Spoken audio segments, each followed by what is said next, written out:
नवरात्रि का 8वां दिन माता महागौरी की कथा।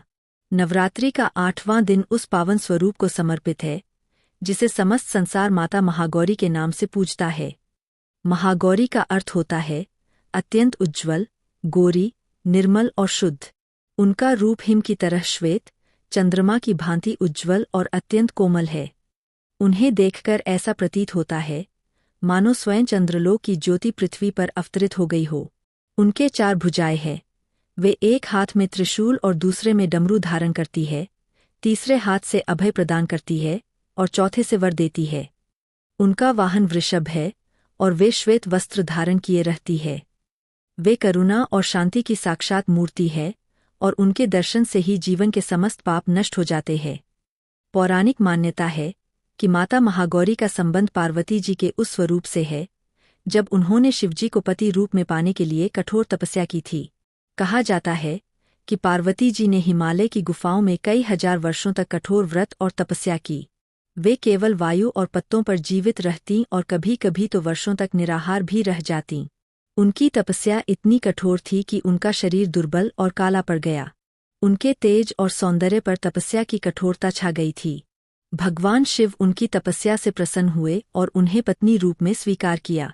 जब पार्वती जी तपस्या समाप्त कर शिवजी के संग विवाह हेतु सज्ज हुईं, तब उन्होंने गंगा जल और दिव्य सरोवरों में स्नान किया।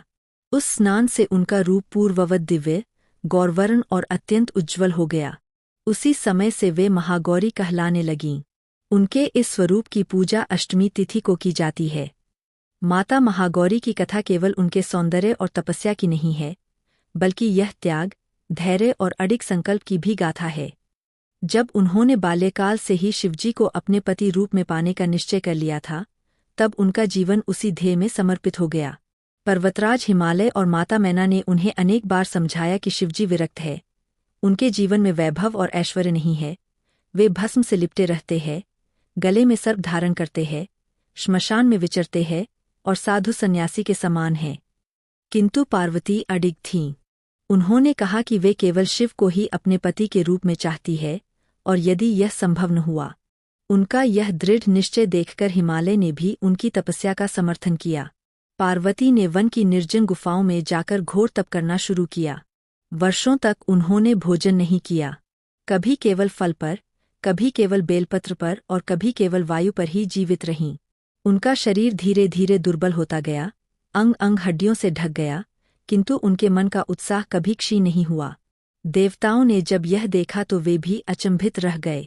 उन्होंने शिवजी से प्रार्थना की कि वे पार्वती की तपस्या स्वीकार करें, किंतु महादेव परीक्षण करना चाहते थे। उन्होंने एक वृद्ध साधु का रूप धारण किया और पार्वती के सामने जाकर कहने लगे, बालिका, तुम इतनी कठोर तपस्या क्यों कर रही हो? तुम्हारा शरीर दुर्बल हो चुका है, तुम्हारे सौंदर्य का नाश हो गया है। तुम्हें किसी राजकुमार या देवता से विवाह करना चाहिए जो वैभव और ऐश्वर्य से पूर्ण हो। शिवजी तो भस्मासुर के समान रहते हैं, उनका कोई ठिकाना नहीं। वे कभी श्मशान में रहते हैं, कभी वन में घूमते हैं। उनके पास न राजमहल है, न धन, न ऐश्वर्य। तुम क्यों अपना यौवन व्यर्थ कर रही हो? पार्वती ने दृढ़ स्वर में उत्तर दिया, स्वामी, चाहे संसार कुछ भी कहे, मेरे मन में केवल एक ही संकल्प है कि मैं शिव को ही अपने पति रूप में स्वीकार करूंगी।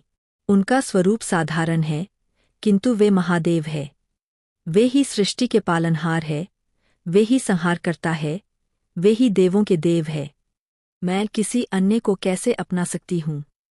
यह उत्तर सुनकर महादेव अत्यंत प्रसन्न हो गए और अपने असली स्वरूप में प्रकट होकर बोले, देवी, तुम्हारी भक्ति और तपस्या से मैं प्रसन्न हूँ। तुम निश्चिंत रहो, मैं तुम्हें पत्नी रूप में स्वीकार करता हूँ। यह सुनकर पार्वती का तप पूर्ण हुआ और उनकी तपस्या का समापन हुआ। तब पार्वती ने दिव्य जल से स्नान किया और उनका स्वरूप पुनः उज्ज्वल और निर्मल हो गया। उनके शरीर से कांति निकलने लगी, उनका सौंदर्य अनुपम हो गया और वे चंद्रमा के समान श्वेत आभा से दीप्त हो उठीं। इसी स्वरूप को महागौरी कहा गया। भक्त मानते हैं कि माता महागौरी की कृपा से जीवन के समस्त पाप धुल जाते हैं और मनुष्य को मोक्ष की प्राप्ति होती है। उनके दर्शन से ही भय, चिंता और दुख का नाश हो जाता है। वे संतानों की रक्षा करती है और भक्तों के जीवन को सुख समृद्धि से भर देती है। नवरात्रि के 8वें दिन भक्त विशेष रूप से महागौरी माता की पूजा करते हैं। इस दिन कन्या पूजन का भी महत्व है। छोटी कन्याओं को देवी का स्वरूप मानकर उनके चरण धोए जाते हैं, उन्हें भोग अर्पित किया जाता है और वस्त्र आभूषण भेंट किए जाते हैं। माना जाता है कि कन्याओं की सेवा करके ही माता महागौरी प्रसन्न होती है। माता महागौरी का संदेश है कि जीवन में कितनी भी कठिनाइयां आए, यदि संकल्प पवित्र है और मन अडिग है तो अंततः विजय निश्चित है। तपस्या और संयम से ही आत्मबल प्राप्त होता है। उनका श्वेत रूप यह दर्शाता है कि पवित्रता, शांति और धैर्य ही जीवन की सच्ची संपत्ति है। भक्तजन कहते हैं कि जो व्यक्ति माता महागौरी की उपासना करता है उसे सांसारिक बंधनों से मुक्ति मिलती है और उसका जीवन आध्यात्मिक ऊंचाइयों तक पहुंच जाता है। इस प्रकार माता महागौरी की कथा हमें यह सिखाती है कि त्याग, धैर्य और संकल्प से ही जीवन के कठिन से कठिन लक्ष्य को प्राप्त किया जा सकता है। उनका जीवन इस बात का उदाहरण है कि यदि हृदय में अडिग विश्वास हो तो असंभव भी संभव हो जाता है। नवरात्रि का 8वां दिन हमें यह प्रेरणा देता है कि हम अपने जीवन को पवित्रता, शांति और करुणा से भरे और अपने लक्ष्यों की प्राप्ति के लिए धैर्य और संयम से आगे बढ़े। कल आएगी 9वें दिन की कथा।